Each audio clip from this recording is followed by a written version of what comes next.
sekalian, semoga kita semua dalam keadaan yang sehat dan diberkati Tuhan.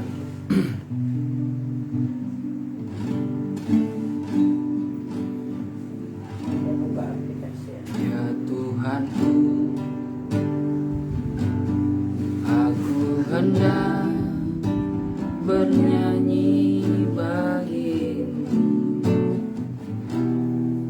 selama ku hidup. Ya Allahku, aku hendak bermazmur bagimu selagi ku ada.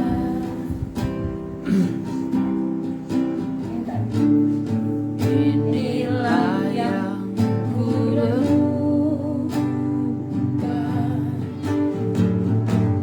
setiap waktu. Nyanyian pujian dan pengagungan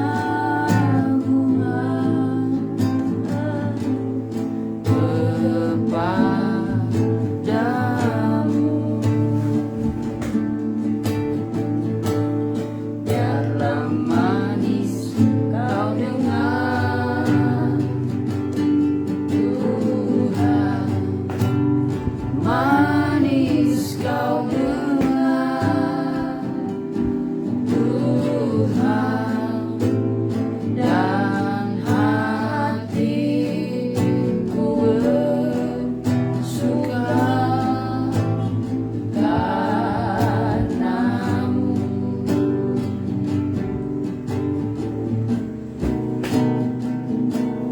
Ya Tuhanku,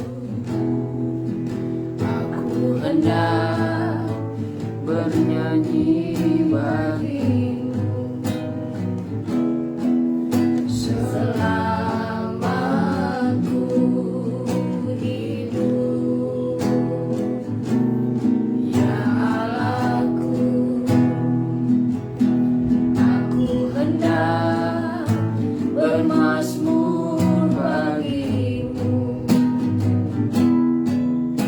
selagi ku ada.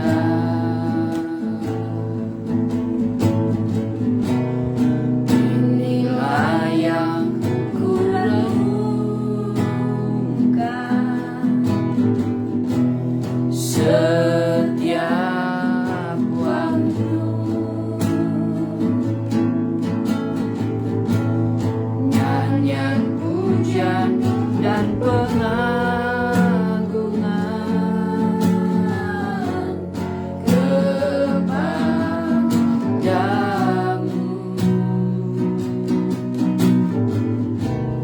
Biarlah manis kau dengar,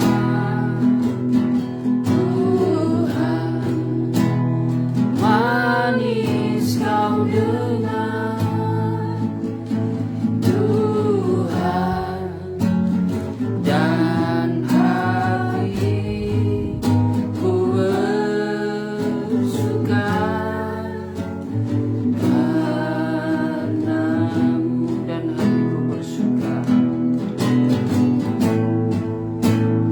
dan hatiku bersuka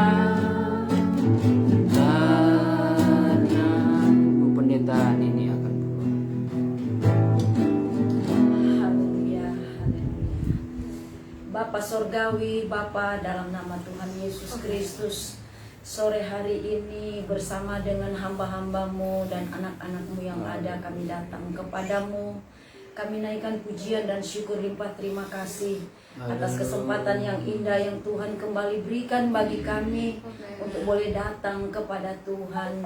Kami rindu untuk senantiasa kehidupan kami diisi dan dibekali dengan kebenaran firman-Mu yang mampu menjadi guru, yang mampu untuk mengajar tiap kehidupan kami, menyatakan kesalahan-kesalahan kami, memperbaiki kehidupan kami, bahkan mendidik di dalam kebenaran, supaya kehidupan kami lebih benar di hadapan-Mu, lebih berkenan kepada Tuhan, dan mau senantiasa melakukan apa yang menjadi kehendak Tuhan di dalam hidup kami, sehingga kehidupan kami boleh berguna, bermanfaat bagi semua orang, bagi dunia Tuhan, sehingga kami boleh menjadi berkat atau surat yang terbuka. Sebab itu Bapa, acara ibadah Beston doa penyangkalan diri pada saat sore hari ini kami mau serahkan ke dalam tangan-Mu dari awal, pertengahan hingga selesai.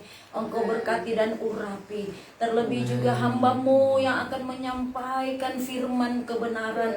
Urapi dengan pengurapan khusus. Sampaikan apa yang menjadi mau-Mu, sehingga memberi kekuatan baru di tengah-tengah kami mengiring dan melayani Engkau.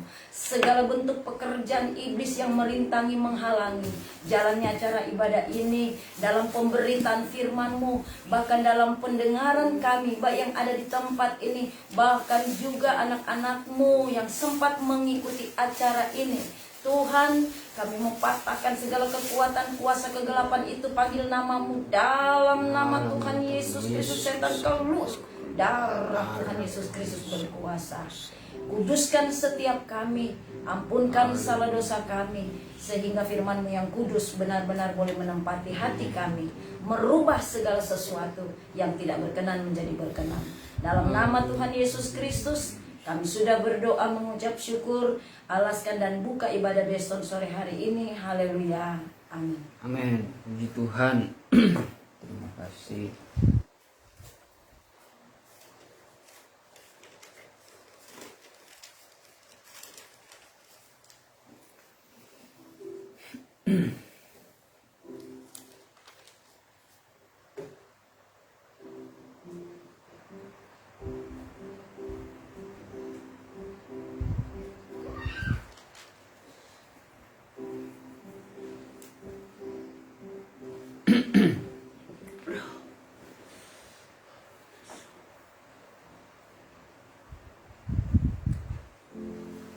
Ya, pada kesempatan ini mari kita akan belajar merenungkan firman Tuhan.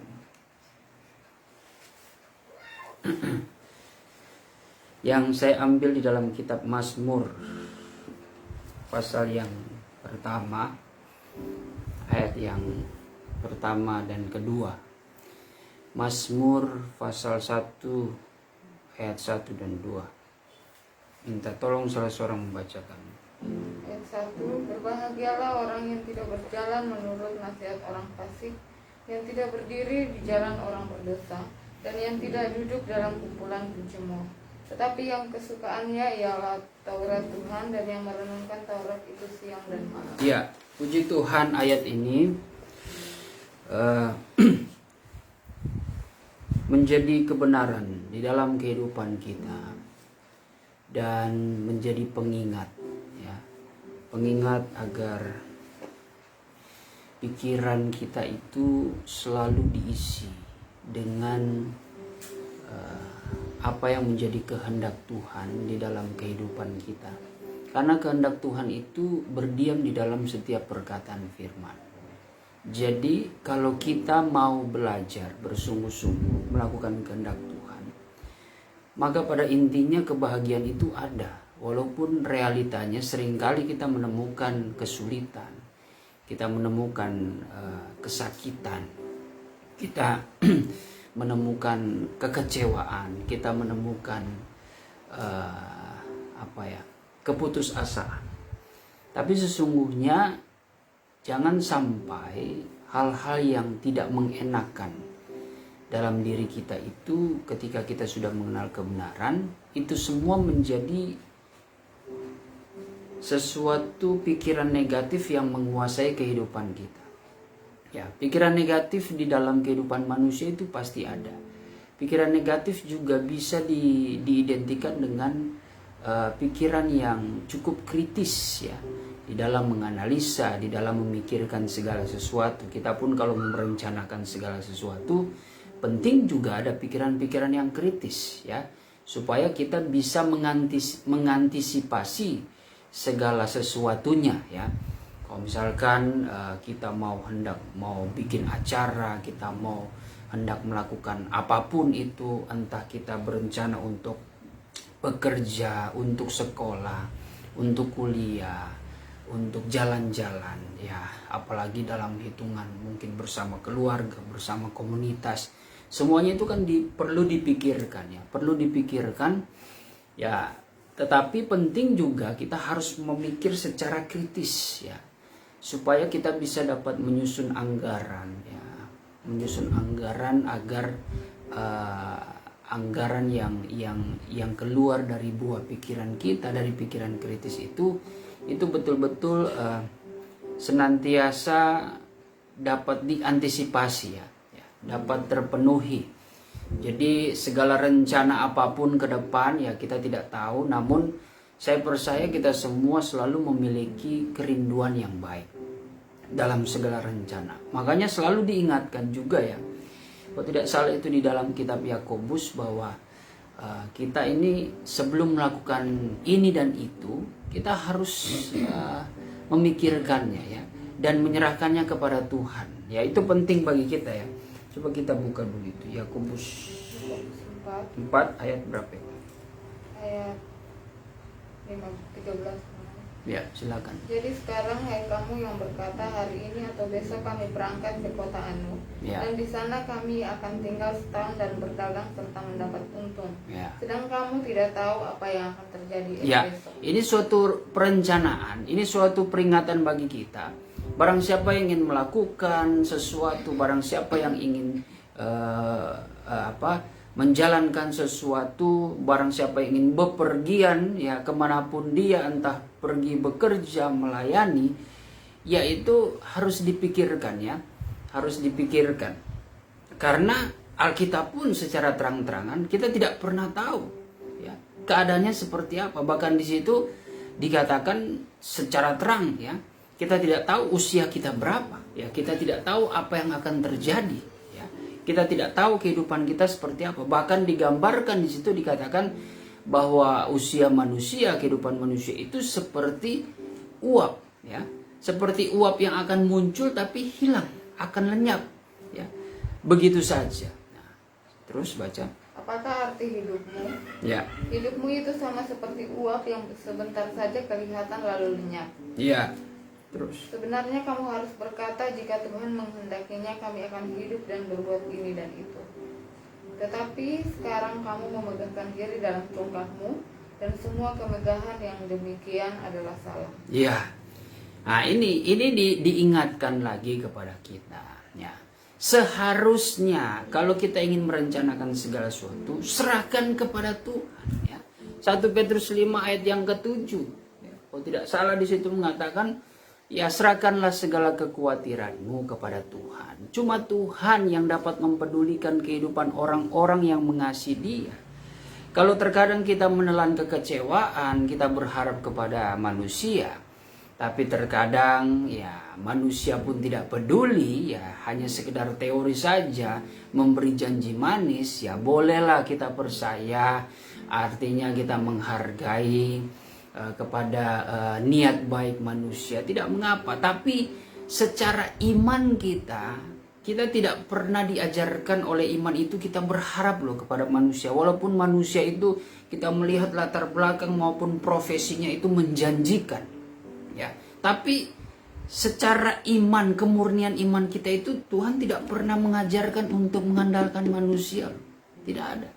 Namun secara praktek kita menghadapi sesama manusia ya jangan kita tunjukin jangan kita tunjukkan kepada orang-orang tertentu yang sudah berniat baik terus saya tidak percaya karena firman Tuhan mengatakan terkutuklah orang yang mengandalkan manusia. Ya orang malah tidak respect dengan kita.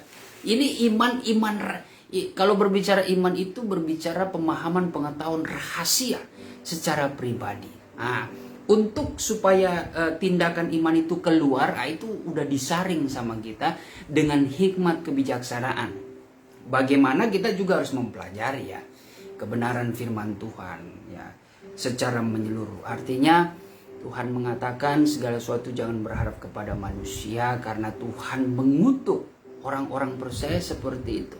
Tapi diajarkan juga Tuhan Yesus menghadapi orang-orang itu, hargailah orang yang melayani kamu, yang mengasihi kamu, yang mencintai kamu. Ya. Bahkan Tuhan pun dengan ajarannya mengajarkan berdoalah untuk musuh-musuh kita. Ya. Berkatilah bagi orang yang menganiaya kamu. Nah, itu standarnya. Ya. Tapi secara kita memiliki pengharapan untuk memperoleh kehidupan bahagia yang sebenarnya, itu prinsip iman kita secara rahasia pribadi ya. Kita jangan pernah mengandalkan manusia. Karena firman Tuhan juga jelas mengatakan, Yeremia 17 ayat yang kelima. Coba kita baca itu. Ayat yang kelima, Ya. beginilah firman Tuhan, terkutuklah orang yang mengandalkan manusia. Beginilah firman Tuhan, terkutuklah orang yang mengandalkan manusia. Siapapun dia, saudara. Ini prinsip iman kita. Ketika kita sudah diperhadapkan dengan firman Tuhan, ya udah, tidak ada yang bisa mengatasi firman Tuhan. Tidak. Firman di atas segala sesuatunya. Di atas segala kehendak, pikiran manusia dengan kepintarannya, dengan kehebatannya, tetap firman Tuhan itu di atas segala-galanya. Nah. Dikatakan terkutuklah orang yang mengandalkan kekuatannya. Manusia. Terus? Yang mengandalkan kekuatannya sendiri. Yang mengandalkan kekuatannya sendiri. Dan yang hatinya menjauh daripada Tuhan. Yang hatinya menjauh daripadaku. Ya. Kau dalam salinan lama bagaimana itu? Demikianlah firman Tuhan. Ya. Kutuklah orang yang harap pada manusia, Ya. dan yang menaruh daging akan lengannya, Ya. dan yang hatinya undur daripada Tuhan. Nah, jadi Tuhan tidak menghendaki kehidupan kita yang sudah memiliki Tuhan, ya. Artinya Tuhan sudah berkuasa. Kenapa kita mau mengandalkan manusia yang tidak ada kuasanya, ya? Bahkan kuasa mereka terkadang hanya mengandalkan apa yang mereka miliki dalam dunia ini. Tapi firman Tuhan membalas, mengalahkan, mematahkan pendapat manusia kalau dipuja-puji, dihormati dan sebagainya dengan segala kekayaannya. Firman Tuhan mengatakan, untuk apa kamu memiliki seisi dunia ini, seantero dunia ini, tapi jiwamu binasa. Artinya di sini ada suatu sindiran kepada Tuhan. Apa hubungannya sama jiwa binasa? Iya, artinya Tuhan sedang mengatakan kepada kita, kita ini kalau mencari segala sesuatu dalam dunia, sekalipun seantero dunia ini, itu tidak akan mempengaruhi keselamatan. Karena keselamatan karena kehidupan kita kalau mau mendapatkan keselamatan, hanya kita datang kepada Tuhan. Hal yang kedua, bahwa Tuhan tidak pernah melihat, memperhatikan orang-orang yang mencari kekayaan dunia ini. Tuhan tidak suka orang yang betul-betul tidak mengutamakan Tuhan. Tuhan mengajarkan kepada kita, ya, bahwa sebagai manusia ciptaannya, supaya manusia mengenal Tuhan dengan segala kekayaannya, kemurahannya, kemuliaannya, rahmatnya, kasihnya, ya, kekuasaannya. Itu yang Tuhan inginkan. Kalau soal yang lain di pemandangan Tuhan itu hanyalah bonus, hanyalah tambahan, hanyalah pelengkap saja. Tetapi intinya itu kita harus mengerti.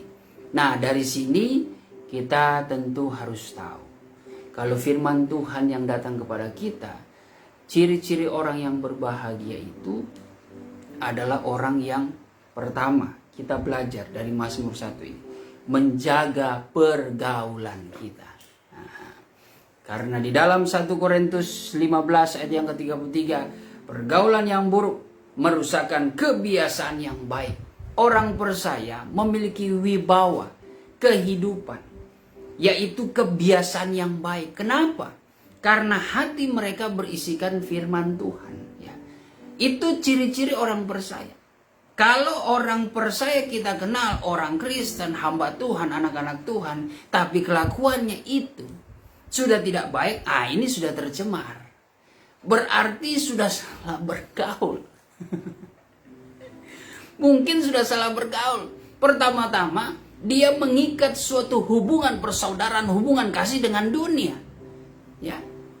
Firman Tuhan mengatakan barang siapa yang mengasihi dunia, kehendak maupun kasih Bapa itu tidak ada dalam dirinya. Orang yang mengasihi dunia adalah orang yang membiarkan dirinya diikat dengan segala hawa nafsu keinginan dunia. Coba kita baca 1 Yohanes 2 ayat yang ke-15. Gitu. Janganlah kamu mengasihi dunia dan apa yang ada di dalamnya. Janganlah kamu mengasihi dunia dan apa yang ada di dalamnya. Di dalam dunia itu adalah kuasa. Roh dunia itu ada, saudara. Roh dunia itu bukan roh yang timbul dari gunung-gunung, yang dipercaya itu kaum orang-orang tua dulu, nenek-nenek moyang kita dulu, kalau suku-suku itu percaya bahwa pohon itu ada rohnya, ya. Kuburan itu ada rohnya, gunung-gunung, benda-benda dianggap keramat karena ada rohnya, bisa melakukan sesuatu yang ajaib. Bukan.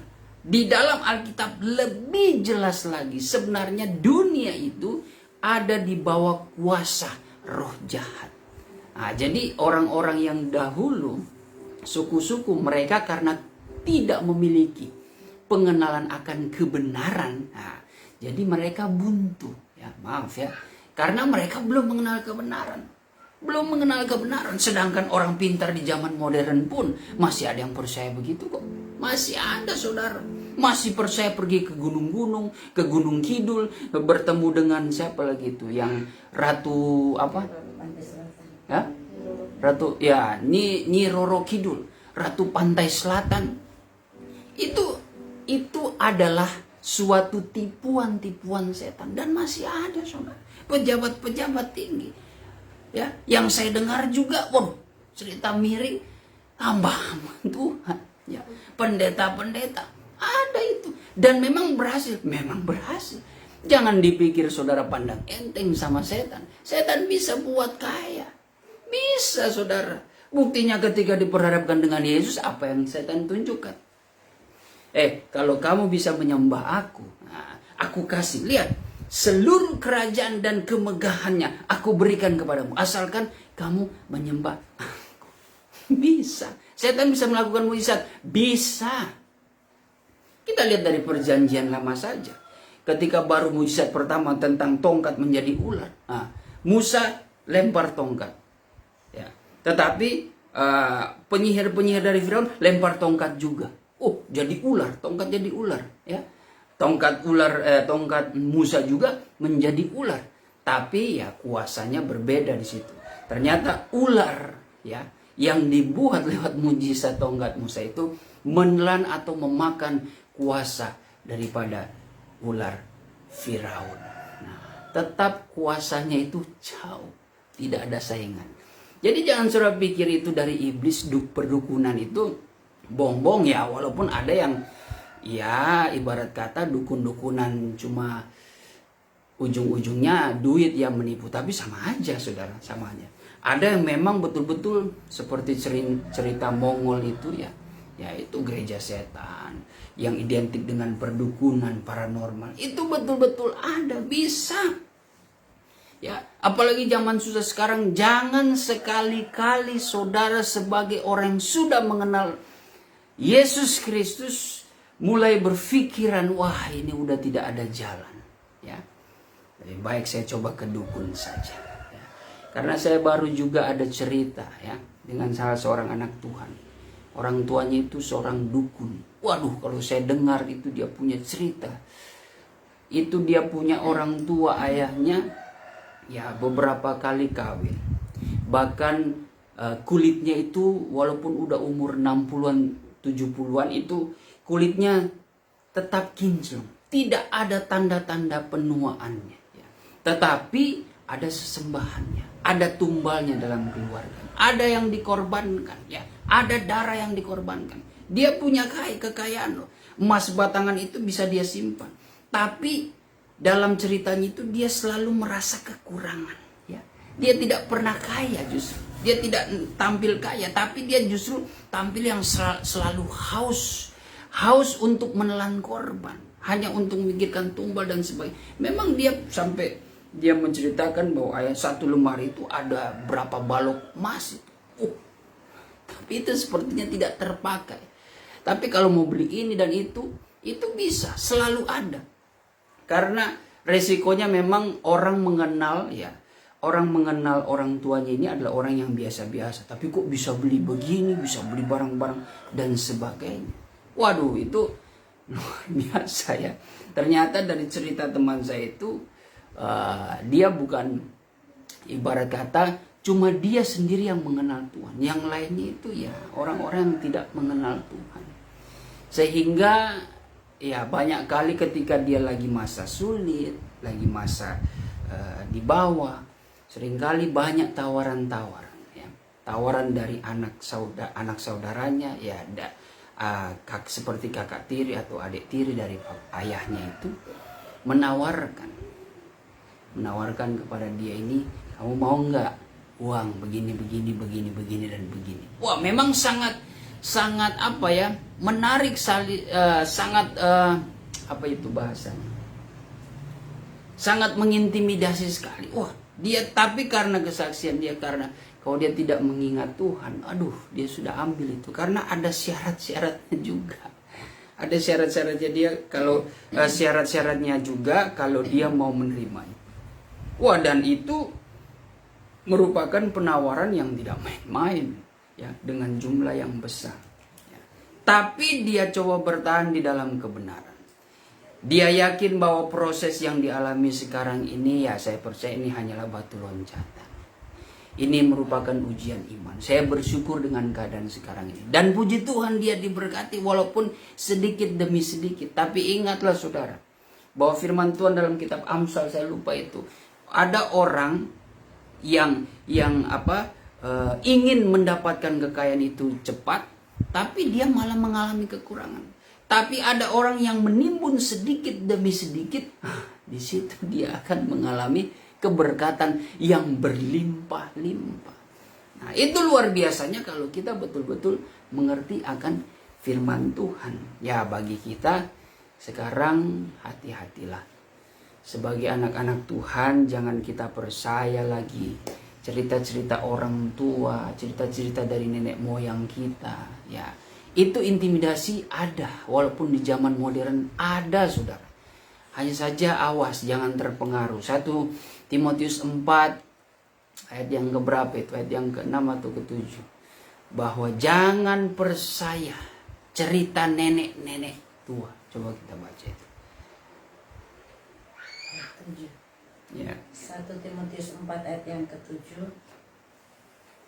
Tetapi jauhilah tahayul dan dongeng nenek-nenek tua. Jauhilah itu mitos, tahyul, dongeng-dongeng dongeng-dongeng. Kita punya orang tua yang tidak mengenal Tuhan ya, nenek-nenek moyang kita. Ya, terkadang masih ya ada di kaum keluarga kita mungkin yang masih percaya seperti itu. Ya, jangan percaya kalau sudah mengenal kebenaran. Umur atau yang kita anggap sesepuh kita, ya itu usianya itu tetap kalah dengan usia Tuhan yang sudah, kalau Tuhan bukan diukur dengan usia lagi karena sifatnya kekal, ya tidak ada usia. Ya mau usia, tapi nenek saya itu sekarang udah umur 1000. Kalau saya mengingat itu dari tradisi datang kepada tradisi, apalagi sudah dijunjung tinggi kita punya tradisi itu, tetap jangan ya. Kalau kita sudah mengenal kebenaran, tradisi dunia ini itu semua fana, saudara ya. Biar mau usianya ribuan tahun ya, jangan. Walaupun sudah diyakinkan, tapi dari turunan datang kepada turunan, orang itu percaya loh begini begitu. Ya. Kalau sudah mengenal kebenaran, putuskan itu. Lebih baik daripada percaya hal-hal yang seperti itu, lebih baik latihlah diri kita beribadah. Amalkanlah ibadah kita kepada Tuhan. Itu jauh lebih baik daripada engkau mengamalkan, ya, melatih hidupmu untuk percayakan hal-hal seperti itu. Ya, di masa sukar sekarang ya pasti. Kalau kita tidak tahan, kita bisa mengandalkan manusia. Kalau sudah mengandalkan kekuatan manusia, wah, itu sama saja sudah meremehkan kuasa Tuhan. Ya, biasanya orang seperti itu akan semakin undur dan jauh daripada Tuhan. Kalau sudah undur dan jauh daripada Tuhan, nah itu sudah kena ancaman di dalam Ibrani 10 ayat 35 kan. Dikatakan jangan lepaskan kepercayaan. Ya. Tapi karena kita sudah undur daripada Tuhan, mengandalkan manusia, ya sudah. Berarti kita sudah mulai melepaskan kepercayaan kita. Coba kita baca tidak mengapa. Dalam Ibrani 10 ayat yang ke-35 ya. Sampai 38 itu.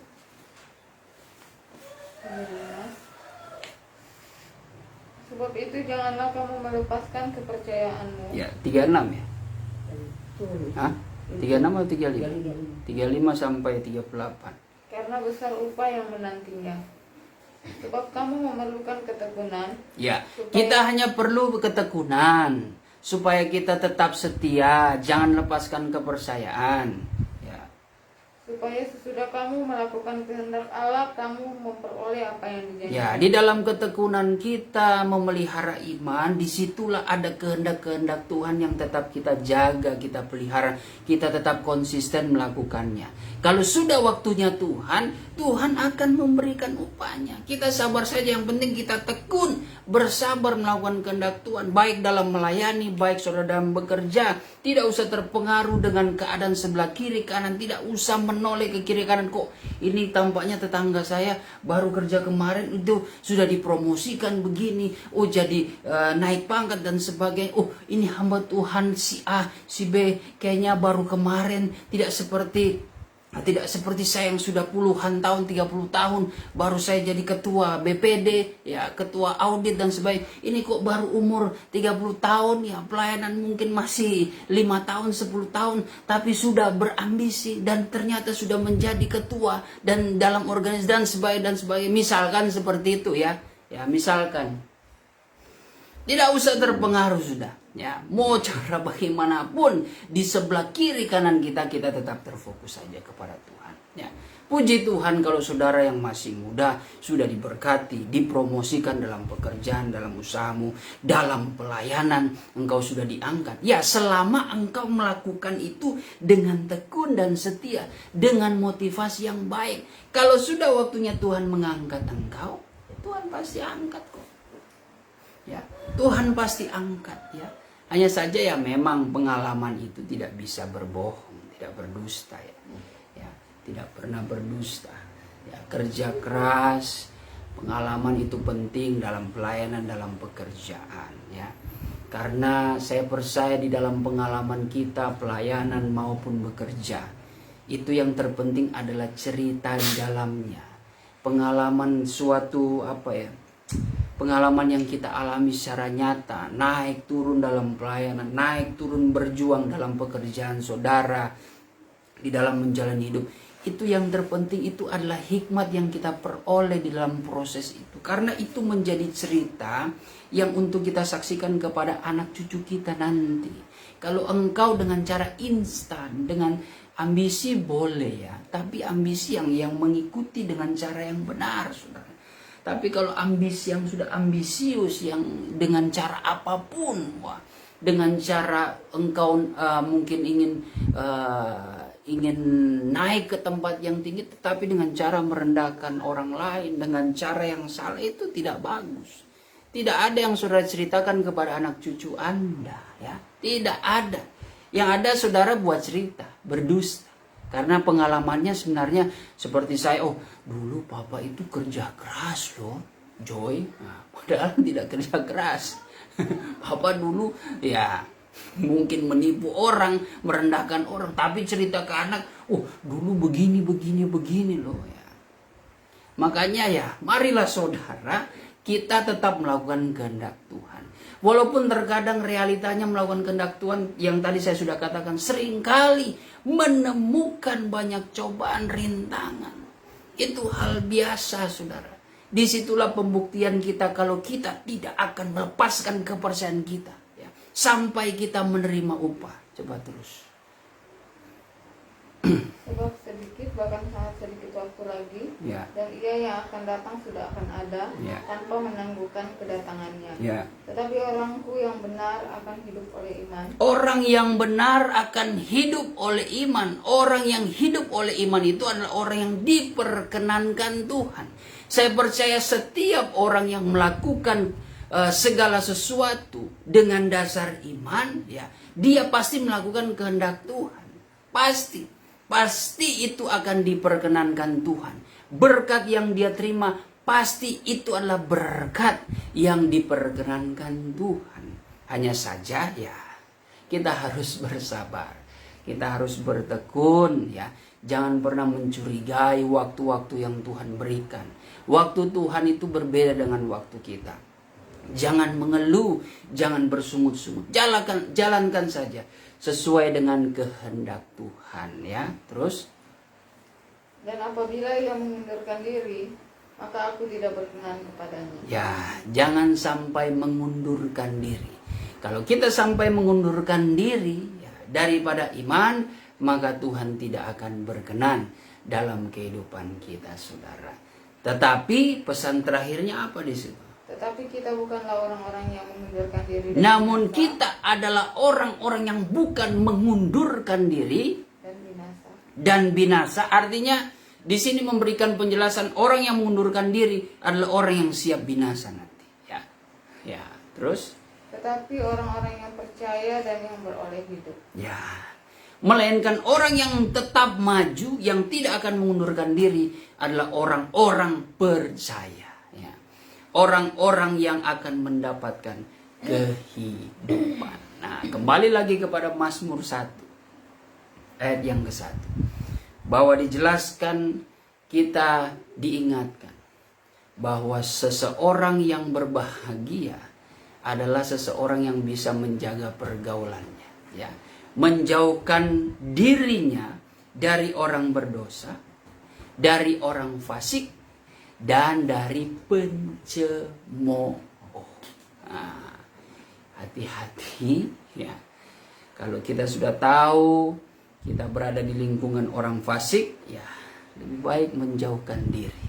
Cuma kan kita tidak bisa ya menghakimi, mencurigai orang. Oh, ini fasik ini, saya harus menjauhi. Ya, tapi saya percaya tanpa kita mencurigai, tapi bagaimana kita memiliki hikmat dan tetap berdoa kepada Tuhan, ya biasanya orang-orang berdosa maupun orang fasik itu akan kelihatan kok buahnya. Pasti akan kelihatan ya. Kalau kita sudah melihat seperti itu, ya artinya dugaan kita, curiga kita itu bukanlah dugaan ya, bukanlah curiga, tapi memang faktanya seperti itu. Nah, hanya saja dengan kita penuh firman selalu mengingatkan. Nah, orang-orang seperti ini menjauhi, tapi bukan berarti kita menghakimi mereka. Penghakiman tetap kita ingat. Roma 12 ya. Roma 12 itu, berikanlah tempat penghakiman itu kepada Tuhan ya. Tugas kita, kalau boleh musuh kita itu kita kasih suap. Ya.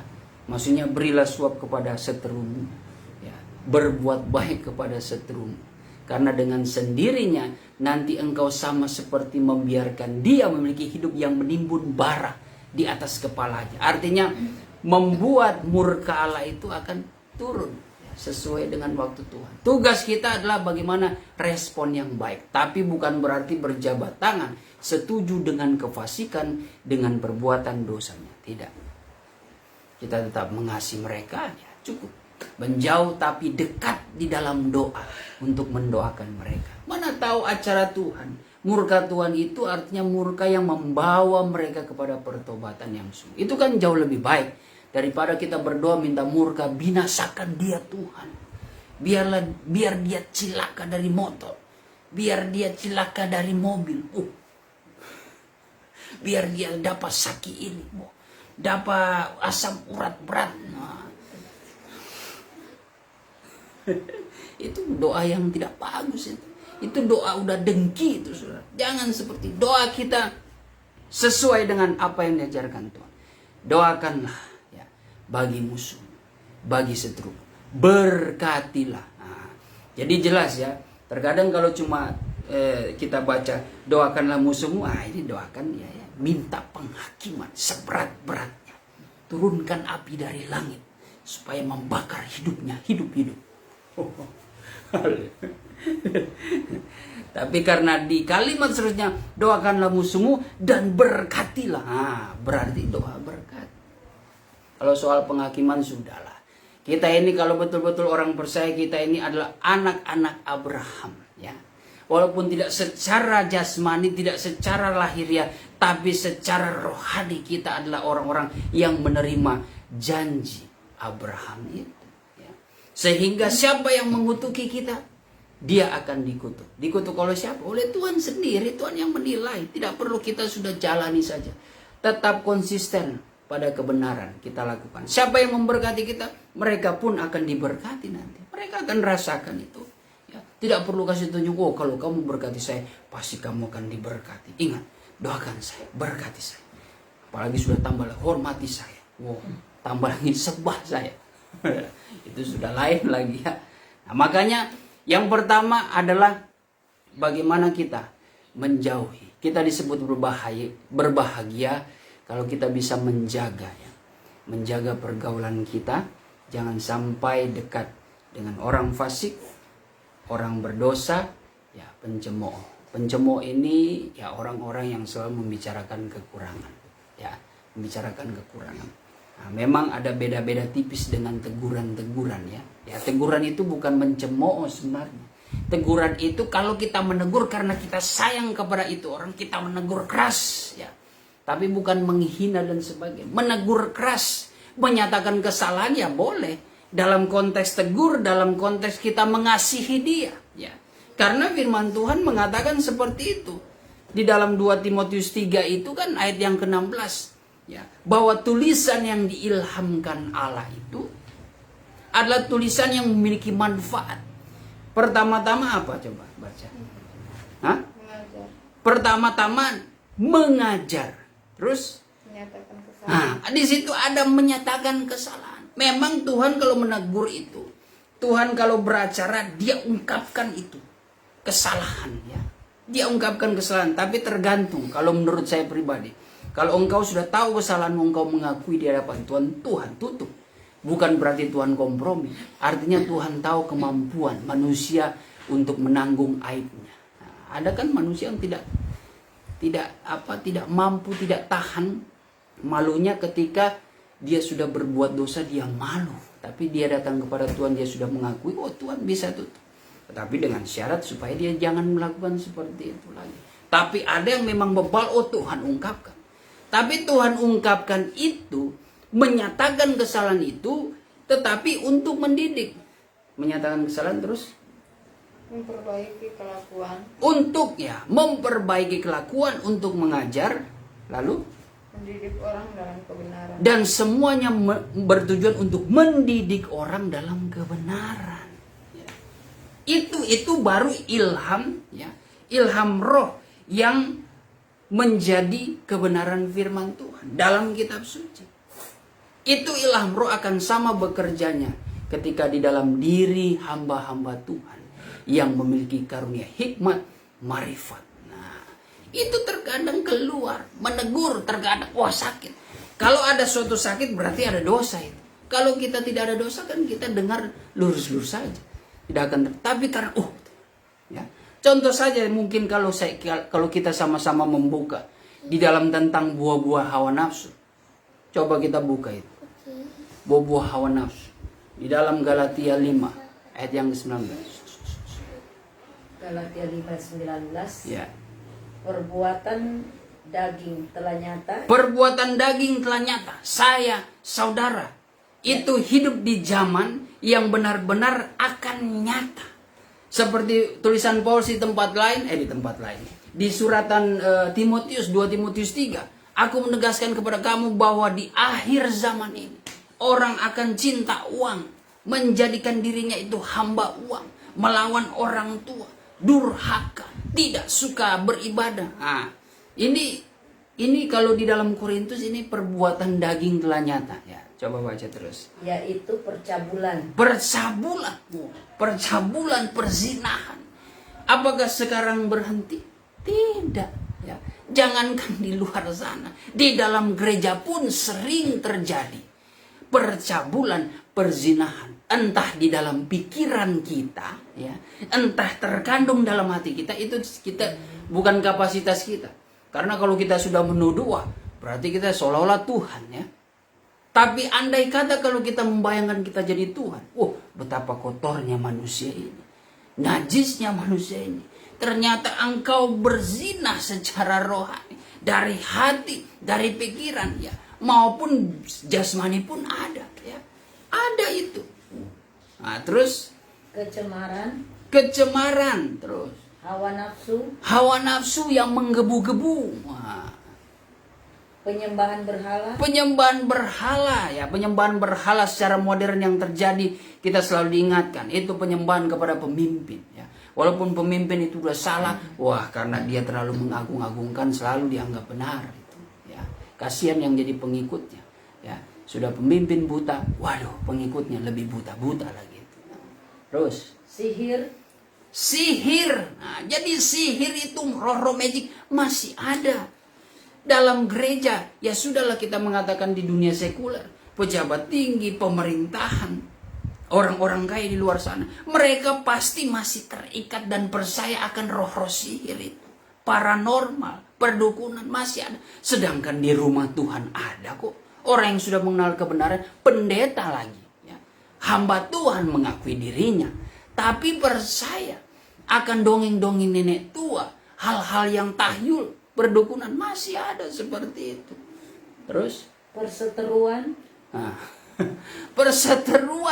perselisihan yang menyebabkan pertengkaran juga itu ada.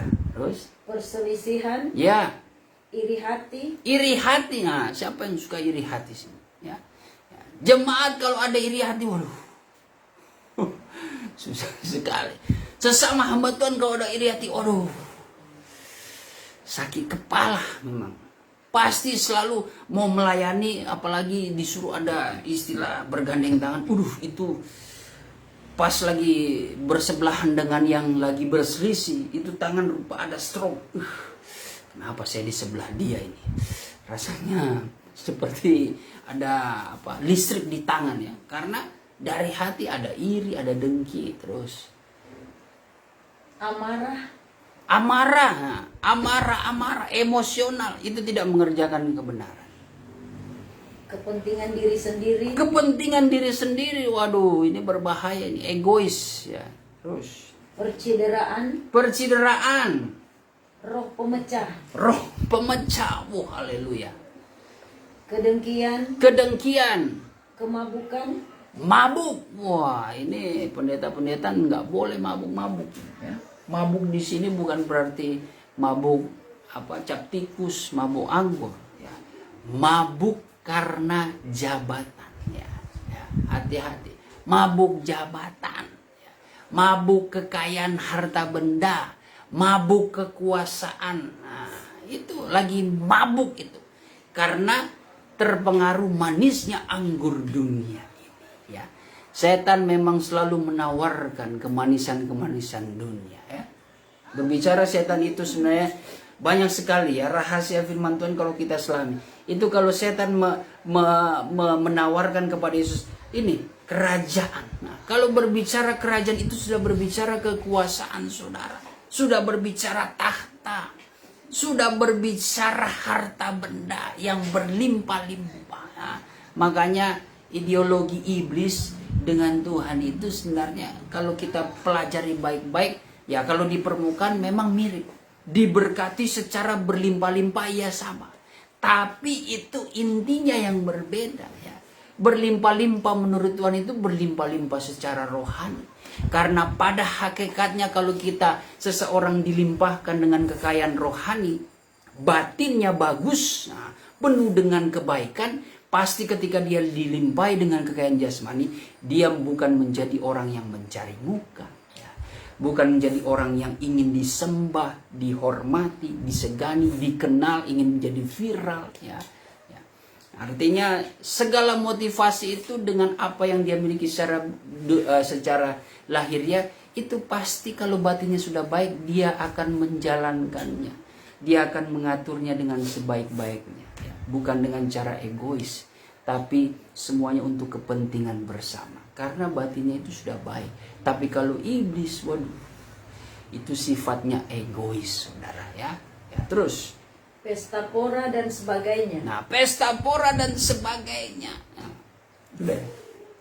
terhadap semuanya itu kuperingatkan kamu seperti yang telah kubuat dahulu, bahwa barang siapa melakukan hal-hal yang demikian, ia tidak akan mendapat bagian dalam kerajaan Allah. Nah, jangan berharap ya kalau kita mendapat bagian dalam kerajaan Allah. Itu perbuatan daging yang diingatkan Paulus. Dan itu dikatakan Paulus, perbuatan daging sudah nyata. Nah, perjuangan kita memang menghadapi roh-roh yang ada di dalam dunia dan roh yang ada dalam diri kita. Ya, sekalipun seperti kami ini pendeta, jangan dipikir kita ini sudah suci dan kudus. Ya, tetap berlaku firman Tuhan. Paulus punya pengalaman, saudara, seperti itu, bahwa di dalam batinku aku rindu, ingin bertekun, ingin membaktikan diri untuk mengikuti hukum-hukum Allah. Tetapi ada roh lain. Nah, ada roh lain yang mencoba untuk supaya aku ini melawan semuanya ini. Ya, saya percaya ini sudah menjadi pengalaman kita semua. Terkadang kita ingin melayani, ingin mengasihi, ya, ingin berbuat baik, pasti ada roh-roh lain ya. Ya, makanya itu di dalam Roma 7.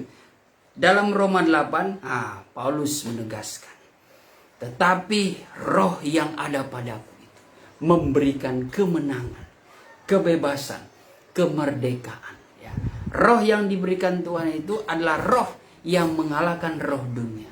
Sepatutnya orang-orang rohani itu, ya, walaupun hidup dalam kedagingan yang fana ini, ya walaupun ada, kita tidak bisa pungkiri, ada itu kedagingan, roh-roh yang supaya mengajak kita untuk keluar dari kebenaran, untuk melawan kehendak Tuhan, itu ada.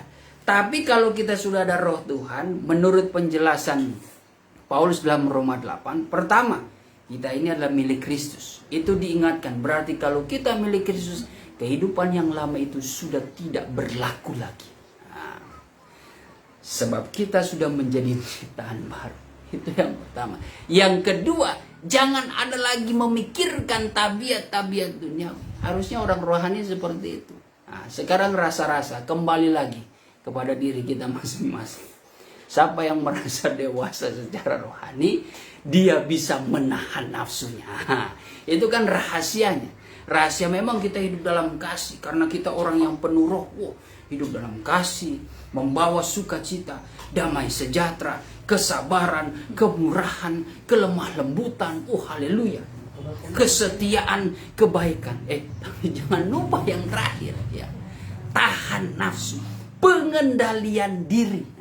Dalam kita melakukan kasih pun, itu awas, jangan berlebihan. Jangan kasih yang kita berikan itu kasih hawa nafsu, ya.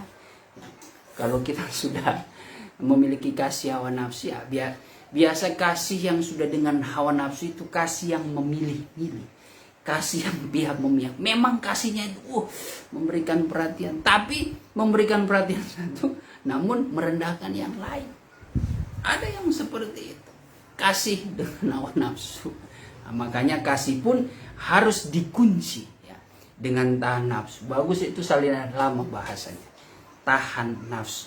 Ya, salinan baru itu pengendalian diri, ya. Ya, pengendalian diri. Ya. Supaya kenapa perlu seperti itu? Kita hidup dalam kasih, ya, supaya kasih itu tidak munafik, ya. Kasih itu murni, ya, sebagai ayat-ayat terakhir. Coba kita lihat bagaimana pengalaman pelayanan Paulus dalam 2 Korintus 6. Coba kita buka. 2 Korintus 6 ayat 1 sampai ayat yang kelima, coba. Ayat 1, sebagai teman-teman sekerja, kami menasihatkan kamu supaya kamu jangan membuat menjadi sia-sia kasih karunia. Sebagai teman-teman sekerja, ya, aku ingin mengingatkan kamu sebagai teman-teman sekerja, sebagai sahabat dalam Kristus, ya. Saya mengingatkan kepada saudara sekalian yang menyaksikan, ya, dari rumah, dari tempat kerja. Saya mengingatkan kepada kita semua kaum keluarga. Saya mengingatkan kepada rekan sekerja Allah, hamba Tuhan, Lucy, pendeta muda, Lucy Lunta, sarjana teologi. Ya. Saya ingatkan, apa itu yang diingatkan Paulus? Jangan membuat menjadi sia-sia kasih karunia Allah yang telah kami terima. Ya, ingatlah, jangan membuat kasih karunia anugerah-anugerah roh itu menjadi sesuatu hal yang sia-sia. Apa sih maksud arah Paulus ini sebenarnya kemana? Coba kita baca terus. Sebab Allah berfirman, Ya. pada waktu aku berkenan, aku akan mendengarkan engkau, Ya. dan pada hari aku menyelamatkan, aku akan menolong Ya. engkau. Terus. Sesungguhnya waktu ini adalah waktu perkenanan itu. Ya. Sesungguhnya hari ini adalah hari penyelamatan itu. Ya. Terus. Dalam hal apapun kami tidak memberi sebab orang tersandung, supaya pelayanan kami jangan sampai dicela. Ya. Jadi ternyata Paulus mengingatkan ya, akan pelayanannya. Dia usahakan jangan kehidupannya itu menjadi batu sandungan bagi orang-orang yang dia layani. Ya. Itu karena sesuatu kesempatan kasih karunia dalam kehidupan Paulus dan pelayanannya. Ya, kalau hari ini dia bisa berbuat baik, itulah hari keselamatan bagi dia. Jadi kalau hari esok dia tidak melakukan, ya, itu bisa sesuatu yang akan membinasakan dia. Bisa seperti itu. Makanya hari ini ya, the present day. Kok tidak salah. Hidup kita ini sebenarnya bukan soal kemarin atau masa depan.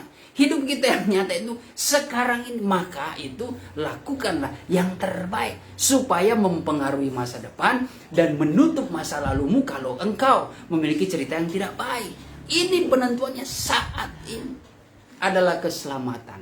Nah, jadi setiap hari kita hitung hari-hari bersama dengan Tuhan supaya kita lebih bijaksana melakukan kehendak Tuhan, supaya kita bijaksana menentukan hari depan dengan kita melakukan sesuatu yang terbaik buat hari ini, persembahkan sesuatu. Nah, coba terus.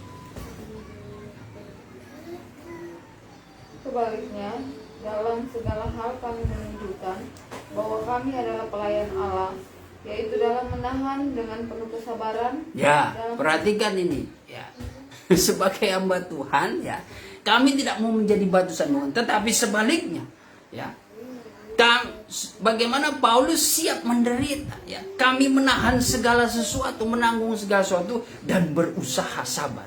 Nah, jadi hamba Tuhan harus harus bukan sabar aja, ekstra sabar. Ya.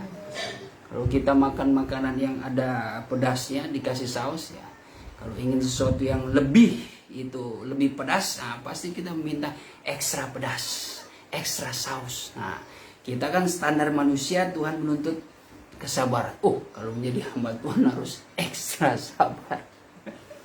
Harus ada ekstra sabarnya, ya. Ya, terus. Dalam penderitaan, kesesakan, dan kesukaran. Di dalam menghadapi penderitaan, kesesakan, dan kesukaran. Nah, luar biasa. Terus. Dalam menanggung dera. Dalam menanggung dera. Dalam penjara dan kerusuhan. Dalam penjara dan dalam kerusuhan pun hamba Tuhan siap menjadi korban. Korban fitnahan, ya, korban diomongi dan sebagainya. Makanya ya terkadang di dalam suatu pertikaian, ya terkadang justru saya melihat orang yang kelihatan mengalah diam-diam, ya, tidak ada perlawanan. Ini daripada yang saling serang menyerang, ya. Itu tidak ada yang dibenarkan. Tapi kalau yang diam-diam, kasihan, justru itu yang Tuhan bela. Tapi kalau sama-sama orang kasih tunjuk gigi, saya bisa hebat, saya punya kekuatan, kamu yang salah, yang satu lagi kamu yang salah, kamu yang murni, saya yang murni, satu lagi kamu yang murni, saya yang murni. Bagaimana? Sudah lebih baik tenang saja, diam-diam. Ya sudah. Justru itu yang pihak Allah seperti itu. Ya walaupun terkadang tadi saya katakan menegur boleh, ya, tapi ya jangan sampai kedagingan, itu saja. Jadi di tengah-tengah persoalan terkadang orang yang justru dunia memandang ini orang nggak bisa ngapa-ngapain, lemah. Ingat, justru itu yang Tuhan angkat untuk mempermalukan orang yang merasa dirinya berhikmat. Hati-hati loh. Tuhan selalu membela orang-orang seperti itu. Makanya orang-orang yang betul-betul cerdas, dia adalah orang-orang yang sebenarnya tidak terlalu kentara. Bukan berarti dia bodoh, tapi dia tahu dia bisa menguasai keadaan secara tidak langsung. Ya. Orang musuhnya tidak akan pernah berpikir sejauh itu, karena musuh-musuhnya pun sudah penuh dengan hawa nafsu, membuat dia kelihatan bodoh. Tapi orang yang berhikmat, dia hidup semakin rendah, karena dia tahu, Mau setel jago, ada yang lebih jago di atas, jangan main-main. Itu orang yang berhikmat. Nah, terus dulu. Dalam berjerih payah, dalam berjaga-jaga dan berpuasa. Ya, terus. Dalam kemurnian hati, Dalam kemurnian hati, pengetahuan, dalam pengetahuan, kesabaran, apa? dan kemurahan hati, Kemurahan hati, dalam Roh Kudus, dalam Roh Kudus. dan kasih yang tidak munafik. Nah, kasih yang tidak munafik, saudara. Ya, kalau salinan lama di situ kasih yang tulus ikhlas, ya, ada? Ya. Dengan kasih yang tulus ikhlas. Ya. Paulus tidak mau tidak mau menjadi seorang pelayan yang munafik, yang kelihatan kasih. Haleluya. Tapi semuanya ada motivasi di balik semua itu. Ya. Bahkan Paulus juga pernah mengungkapkan dalam Roma 12 itu ayat 9. Ya. Bahwa kasih itu hendaklah jangan menjadi kasih yang pura-pura. Ya. Tapi harus yang tulus, ikhlas. Itu kasih yang diinginkan Tuhan. Kalau kasih yang tidak pura-pura adalah kasih yang membuat kita menjauhi dari segala jenis kejahatan. Makanya semua kebenaran ini yang sudah kita dengar, belajar bersama-sama, renungkanlah itu siang dan malam. Ya. Renungkan, ya, kita mengerti itu dan renungkan. Ya, Mazmur 1 tadi ayat yang kedua. Tetapi yang kesukaannya ialah Taurat Tuhan, dan yang merenungkan Taurat itu siang dan malam. Dialah orang-orang yang diberkati Tuhan. Jadi ada dua hal ya dalam Mazmur 1 ayat 1 sampai 2. Orang yang disebut berbahagia, yang pertama itu ayat 2. Dia merenungkan, ya, menyukai akan firman Tuhan. Makanya nubuatan seringkali berulang-ulang kali mengingatkan kepada jemaat, ya, kepada hamba-hamba Tuhan. Cintailah doa, cintailah firman-Ku, cintailah hadirat. Itu yang membuat kita berada di posisi yang selalu bergaul karib dengan Tuhan. Kalau kita senantiasa bergaul karib dengan Tuhan, janji-janji Tuhan itu akan selalu dinyatakan, akan diberitahukan. Ayat penutup, Mazmur 25 ayat 14.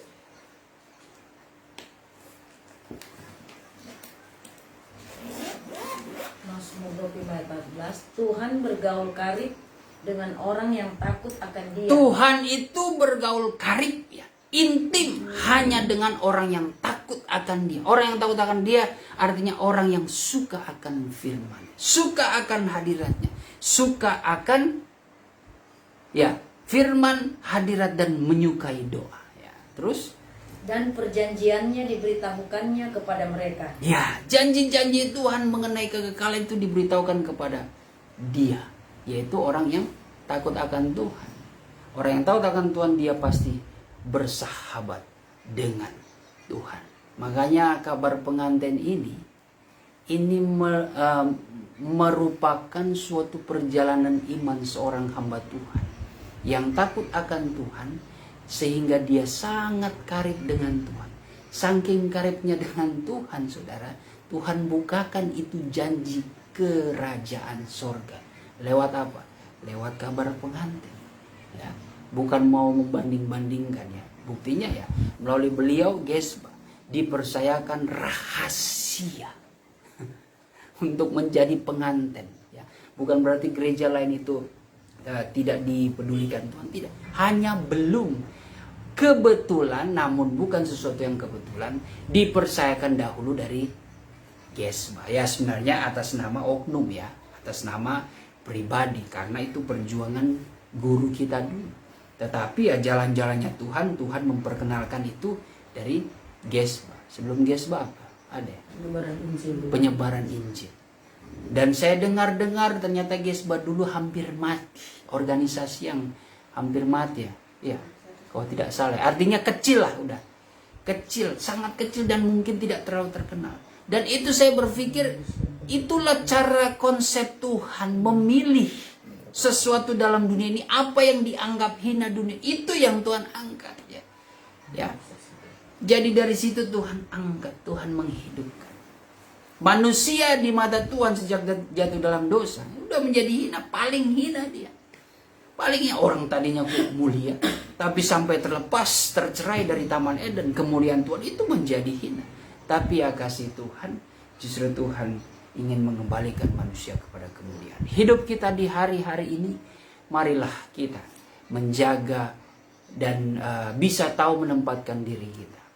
Jangan mendekati, jangan bergaul dengan orang fasik, orang berdosa, dan pencemooh. Pencemooh itu ya tadi ya, yang suka membicarakan orang, menjelek-jelekan orang dan sebagainya. Ya. Tanpa kita mencurigai, ya kita tetap berteman, tapi dalam pengertian kita harus memposisikan diri. Artinya lebih kita ke hati-hati. Jangan sampai kita terpengaruh dengan godaan setan yang membuat kita akhirnya menjadi kategori orang fasik, orang berdosa, dan orang pencemooh. Itu sudah ikatan batin yang tidak akan tercerai ya. Kalau sudah fasik, sudah pasti dia berbuat dosa kegemarannya. Kalau sudah berbuat dosa dan sudah fasik, nah itu isinya itu, mulutnya itu bukan perbendaharaan yang baik, tapi perbendaharaan yang jahat semua. Mengomongi orang, ya, membicarakan orang, menjatuhkan orang. Tapi kalau kita suka akan firman Tuhan, maka perbendaharaan dalam diri kita itu seharusnya itu selalu baik. Puji nama Tuhan. Terima kasih Tuhan, pada kesempatan siang sore hari ini kami sudah mendengar dan belajar akan firman-Mu. Tanamkan benih firman-Mu yang hidup di dalam hati kami agar kami semakin disempurnakan. Kami semakin dewasa rohani kami Tuhan, dan kami semakin mengerti apa yang menjadi kehendak-Mu di dalam kehidupan kami. Ampunilah kami Tuhan jikalau kami telah berbuat salah. Kami berdamai kepada Engkau Tuhan, agar dengan kemurahan-Mu Engkau membersihkan kehidupan kami, membentuk kehidupan kami Tuhan, agar kami boleh memiliki karakter Kristus dalam hidup kami dan boleh menjadi saluran berkat. Kami memiliki kasih yang tidak munafik, tetapi kasih yang sungguh Tuhan, yang sebagaimana Kristus Yesus di dalam kemuliaan Allah yang adalah kasih itu yang selalu Engkau pancarkan kehidupan bagi kami, sehingga dalam kasih-Mu Tuhan kami boleh memperoleh kehidupan yang kekal, bahkan kerajaan yang tidak tergoncangkan. Terima kasih Tuhan, terpujilah nama-Mu. Setelah kami bersekutu dengan firman-Mu, rindulah hati kami untuk datang menyembah Engkau Tuhan. Layakkan hidup kami Tuhan untuk bersujud di bawah kaki-Mu, merasakan hadirat-Mu, bahkan kuasa firman-Mu Tuhan yang Engkau akan teguhkan lewat anugerah-anugerah di dalam penyembahan. Tidak ada perkara yang mustahil Tuhan. Kau boleh nyatakan bagi kami agar kami senantiasa diberikan kekuatan yang baru. Oleh sebab itu suasana sorgawi ini Tuhan yang memberikan damai sejahtera dalam penyembahan, seringkali Tuhan diintimidasi oleh kuasa kegelapan yang mengganggu pikiran hati kami, mencuri damai sejahtera itu sehingga kami terganggu dalam penyembahan. Oleh sebab itu kami memanggil nama-Mu yang penuh kuasa. Segala roh-roh jahat yang mengganggu penyembahan kami dengan berbagai cara, demi nama Tuhan Yesus Kristus kami usir, tolakkan Kau pergi keluar. Darah Tuhan Yesus yang berkuasa rada sik edibidit rai the law walarai. Terima kasih Tuhan. Kami siap menyembah Engkau di dalam nama Tuhan Yesus Kristus. Haleluya. Ku sembah Kau. Ku sembah Kau. Engkau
Finally come to know, city be to know the cry,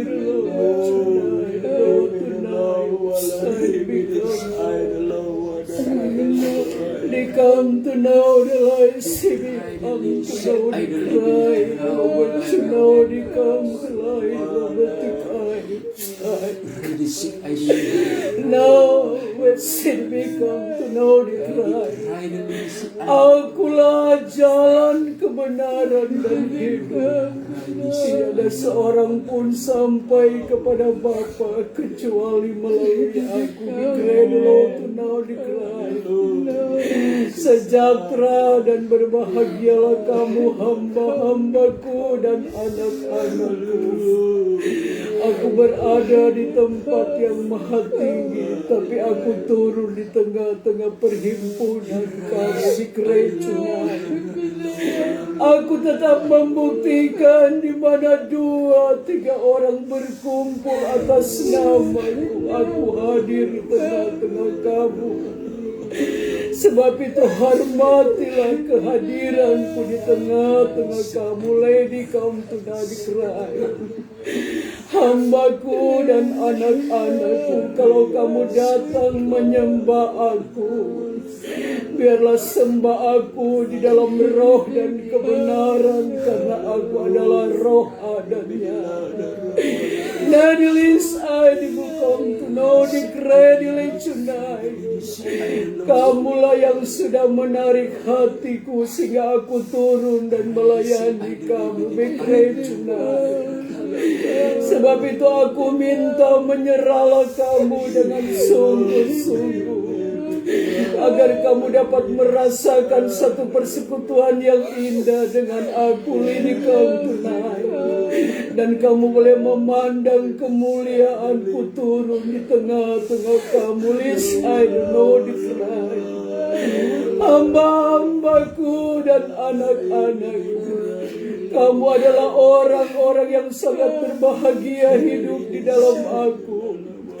Karena rahasia kebenaran firman aku selalu datangkan kepada kamu, dan aku membuka rahasianya, agar kamu boleh menjadi orang-orang yang benar di dalam aku. I see come to know the cradle tonight. Ingat kamu baik-baik hambaku dan anak-anakku. Kalau firman boleh datang kepada kamu, receive and know the cry. Ini satu tanda bahwa aku sangat mengasihi dan mencintai kamu.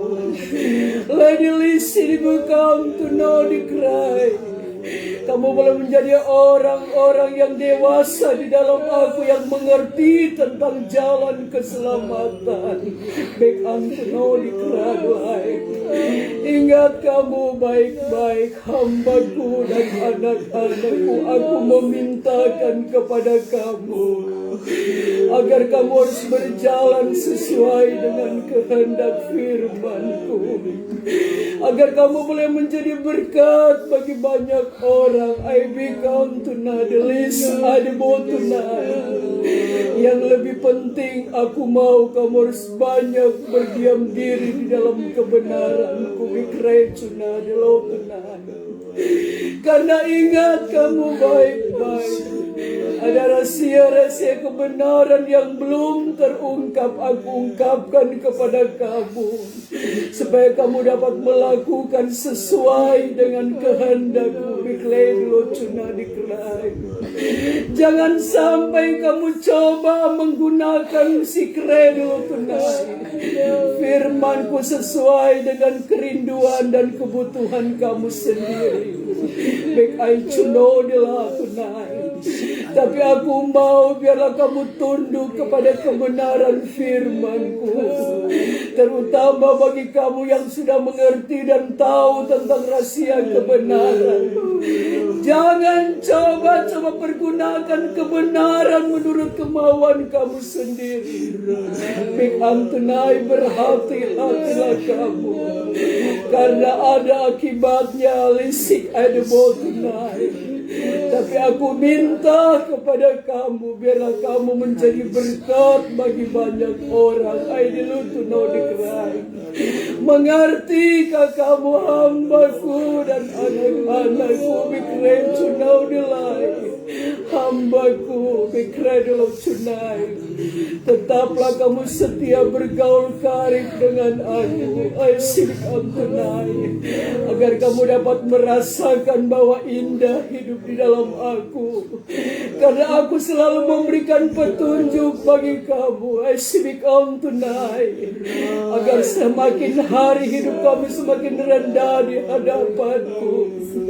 Tidak mencuri kehormatanku. I seek tonight. Itu yang aku mau kepada kamu, supaya kamu benar-benar I seek tonight, menjadi satu teladan di tengah-tengah dunia yang penuh dengan kegelapan dosa ini. Bikredo tonight. Kamu patut mengakui bahwa sesungguhnya aku ada di dalam kamu. Melody come tonight. Sehingga apa yang kamu minta, aku sedia memberikannya kepada kamu. Come to know the Christ. Berjalanlah kamu terus di dalam kebenaranku. I see come tonight. Dan sampaikanlah kebenaran yang aku telah ajarkan kepada kamu. Bahwa betapa penting kamu saling mengasihi satu sama yang lain. Jangan ada kebencian, but know the cry the Lord tonight. Tapi tunjukkan bahwa kamu ada di dalam aku dan aku di dalam kamu. Itulah yang menjadi kemauanku dalam hidup hamba-hambaku. Big to know the cry, to know the cry. Kalau kamu menjadi berkat, big tonight. Namaku dipermuliakan dalam hidup kamu. Big tonight. Hai hambaku, jangan engkau takut. Sampaikan kebenaran itu dengan berterus terang. Big I know the cry. Karena aku berjanji aku tetap berpihak kepada kebenaran. I know the cry. Dan satu hal yang perlu aku ingatkan kepadamu. Big redo tonight. Berdiam dirilah engkau di dalam aku, di dalam doamu, bekredo tonight. Biar aku yang berperang ganti kamu. Bekresi di boto no dikrai. Mengertikah engkau? Lady come to no dikrai. Hamba-hambaku dan anak-anakku, bet no dikrai. Berhati-hatilah kamu di tengah-tengah kamu menjalankan tugas pekerjaanku. Jangan sampai kamu tidak menjadi berkat bagi orang lain dengan ucapan-ucapan kamu yang melayani pekerjaanku. I seek to nadikrai. Satu hal yang aku tuntut dalam hidup kamu. Bet no dikrado tonight. Biarlah kehidupan kamu bet no dikrado dikrai. Sesuai dengan kebenaran yang ada. Ada loto nadikrai. Mengertikah kamu? Cinobotunai. Ay hamba. Deet no dikrai. Lahai sidik ono no dikrai. Tetap engkau berhati-hati, mintalah hikmat yang daripada. Leeno dikrai, engkau akan lihat ada sesuatu yang aku akan kerjakan. Karena masa-masa ini adalah masa-masa pembersihan besar-besaran. Leeno dilis, ada no dikrai. Kamu percaya atau tidak, kamu akan lihat apa yang aku akan kerjakan nanti. Esik ada botunai. Berdiri terus di atas kebenaran firman-Ku. Pembelaanku selalu nyata bagi orang-orang yang hidup rendah di hadapan. Deeno dikrai. Lahesik ada botunai lain. Layanilah aku dengan sungguh-sungguh. Karena aku tetap menyertai kamu sampai kesudahan alam. Inilah suara Rohku. Dikrai dulu tenang dikrai. Biit no dikrai. Terima kasih Tuhan atas suara Roh-Mu yang boleh hadir di tengah-tengah kami. Bawa sukacita sorga agar menjadi penyemangat di dalam hidup kami Tuhan. sebagai hamba-hambamu Tuhan, anak-anakmu. Kami memohon bagaimana Engkau selalu memberikan kekuatan lewat firman-Mu, agar kami Tuhan tidak salah melangkah. Kami Tuhan tetap terfokus kepadamu, Yesus Kristus yang menjamin kehidupan dan memelihara kehidupan kami Tuhan.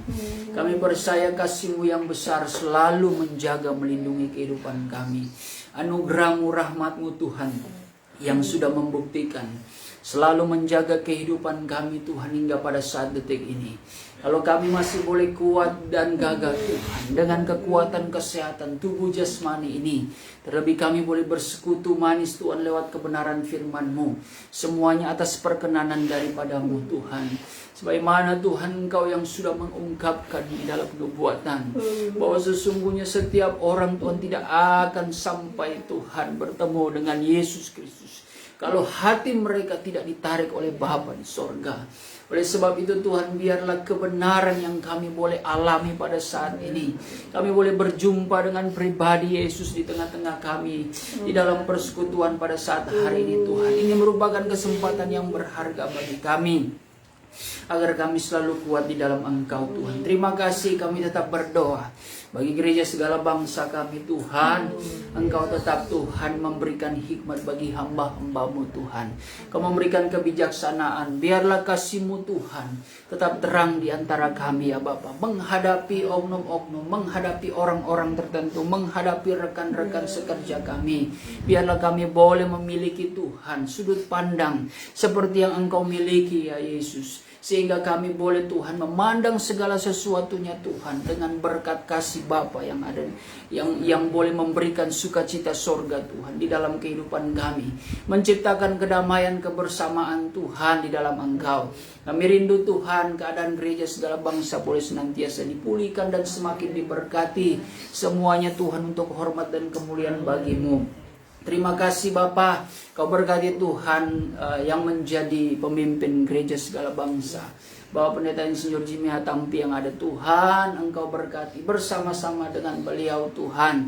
Hamba-Mu ini Tuhan, sekalipun Tuhan terlepas dari segala kekurangan, kami semua manusia memiliki kekurangan, tapi biarlah Tuhan kasih-Mu senantiasa menyertai kehidupannya, memberikan hikmat agar dia boleh Tuhan dapat menghadapi setiap pelayanan yang ada dengan kasih kemurahan yang daripada-Mu, bersama kaum keluarganya diberkati Tuhan, penggembalaannya Tuhan, bahkan Tuhan semasa jabatan 2021 sampai 2026 Engkau tetap memberikan kekuatan, kesehatan, hikmat yang daripada-Mu, bersama dengan rekan-rekan hamba Tuhan yang ada Tuhan, segala di dalam pengurus pusat maupun daerah dan wilayah.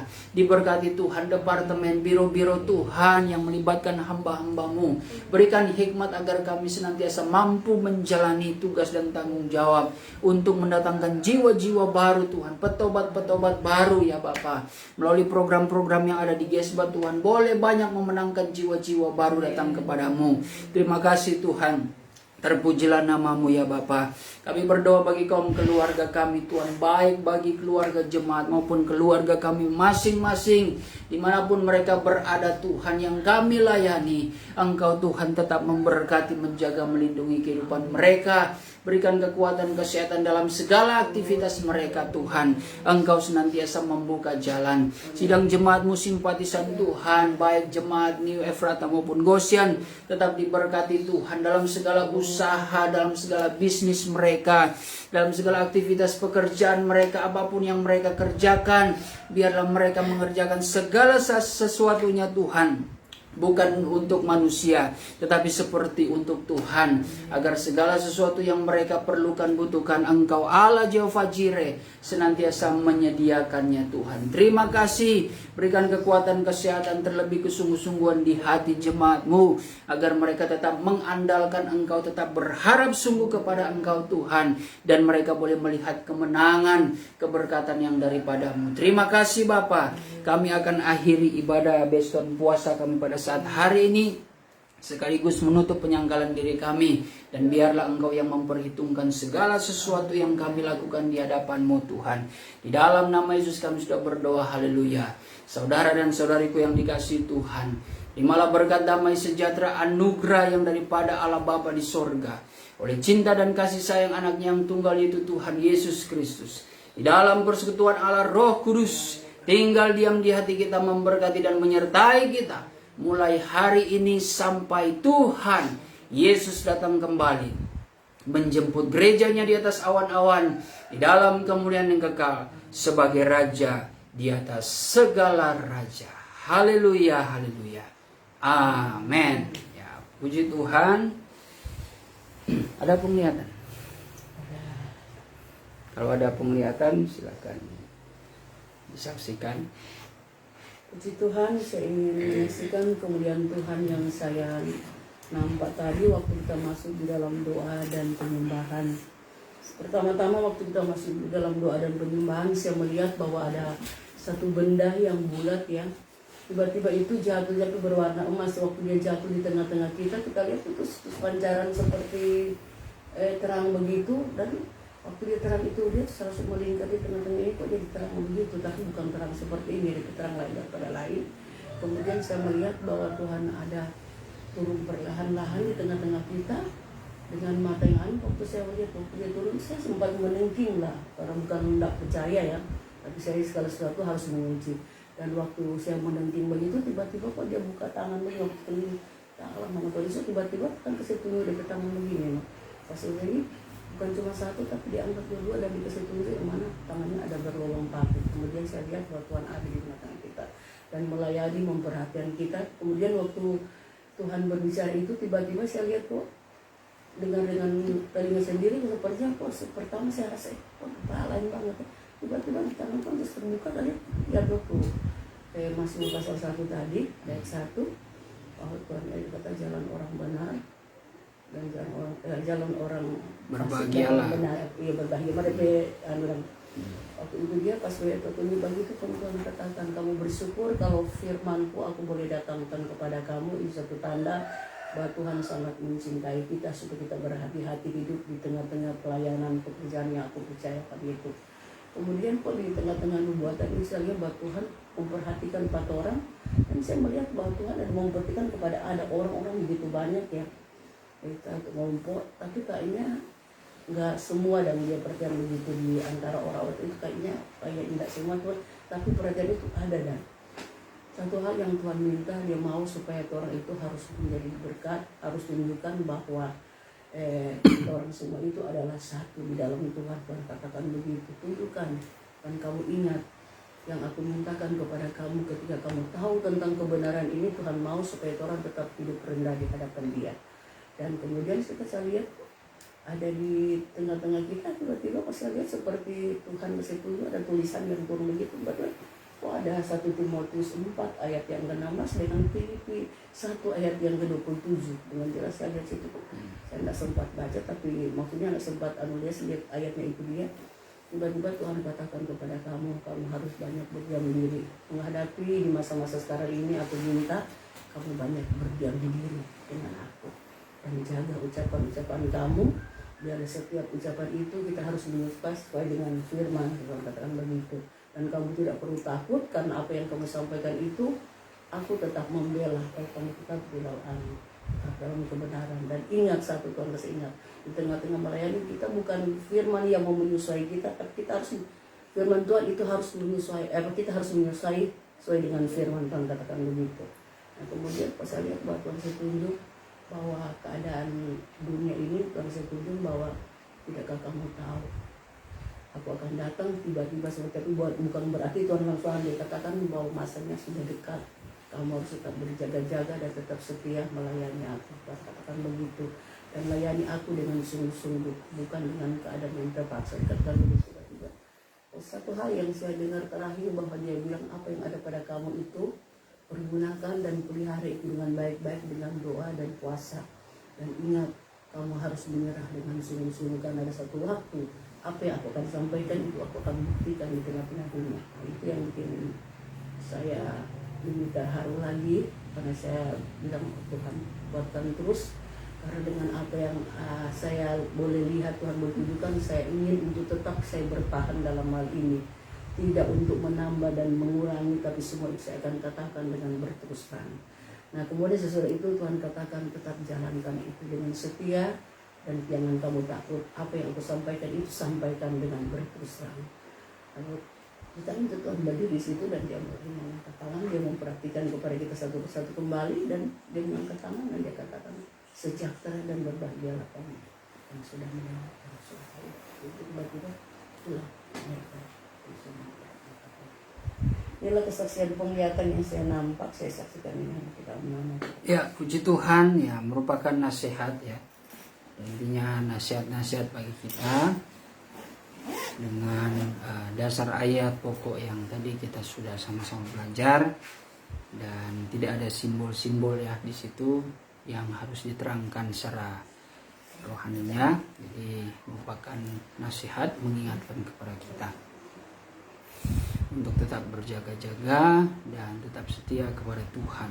Lalu ada ayat kontrolnya dalam 1 Timotius 4 ayat 16, ya awasi itu. Awasi dirimu dan juga pengajaran ya. Karena itu mempengaruhi orang-orang yang akan mendengarkan kita, yang mengikuti kita, yang memperhatikan kita. Kalau kita buat baik, mereka akan jadi pengikut-pengikut setia yang baik juga. Tapi kalau kita ini ya orang yang jahat, ya kasihan. Mereka itu akan mengikuti pemimpinnya yang ya akan mengikuti karakter pemimpinnya, seperti itu. Makanya awasi hidup ya dan pengajaran juga. Lalu Filipi 1 ayat 27 itu apa isinya saya lupa. Tidak mengapa baca 1 Timotius 4 ayat 16 dan Filipi 1 ayat yang ke-27. 1 Timotius 4 ayat 16. Awasilah dirimu sendiri dan awasilah ajaranmu. Bertekunlah dalam semuanya itu, karena dengan berbuat demikian engkau akan menyelamatkan dirimu dan semua orang yang mendengar engkau. Ya, jadi diingatkan bertekun dalam pengajaran dan juga bertekun dalam memelihara diri kita di dalam kebenaran ya. Hidup kita supaya menjadi berkat, bukan menjadi batu sandungan. Ya, supaya orang yang mengikuti kita, yang mendengarkan kita itu dikala kita berteori, dikala kita berkhotbah, dikala kita mengajar, itu pun mereka akan diselamatkan oleh karena pengajaran yang kita sampaikan dan juga cara hidup kita yang sepadan ya, sepadan dengan kebenaran. Nah, Filipi 1 27. Halnya hendaklah hidupmu berpadanan dengan Injil Kristus, supaya apabila aku datang aku melihat, dan apabila aku tidak datang aku mendengar, bahwa kamu teguh berdiri dalam satu roh, bersih hati sejiwa, berjuang untuk iman yang timbul dari berita Injil. Ya, jadi intinya Filipi 1:27 ya seperti tadi seperti saya katakan tadi, hidup berpadan dengan apa yang diberitakan itu. Diingatkan dalam Filipi 1:27 dan hidup dalam kasih. Hidup dalam apa? Kasih. Satu roh, sehati sejiwa, berjuang. Sehati sejiwa, seperjuangan ya, dan untuk iman yang timbul dari berita Injil. Ya, kita lakukan semua itu demi mengikuti kehendak iman kita yang timbul dari berita Injil. Ya. Jadi yang sejak awal kita diyakinkan tertabur di dalam hati kita menjadi iman ya lewat firman Kristus itulah kita lakukan demi ya kita jaga persatuan di dalam kesetiaan seperjuangan, sehati sejiwa, seperjuangan. Kita berjuang bersama-sama di dalam iman yang timbul dari berita Injil. Ya, semoga kami juga gembala bersama hamba Tuhan Efrata ya senantiasa menabur kebenaran firman Tuhan dan supaya jemaat terus berjuang, tetap sehati, sejiwa, seperjuangan, di mana semua pemahaman itu dipertahankan yang timbul, yang datang dari keyakinan iman jemaat, yang datang dari berita Injil yang kami beritakan. Nah itu yang terutama ya, begitu juga pelayanan di Cimanggis ya, semualah hamba-hamba Tuhan pasti harus mempunyai prinsip seperti apa yang dimiliki Paulus, karena Paulus juga mengatakan turutilah teladanku seperti aku menuruti teladan Kristus. Puji Tuhan, selamat menutup puasa, selamat menikmati berkat-berkat jasmani Selamat berkemenangan dan tetap setia kepada Tuhan. Salam buat keluarga di rumah, saudara yang di jalan, saudara yang bekerja, tetap beraktivitas, selamat melanjutkan. Tuhan Yesus memberkati. Shalom.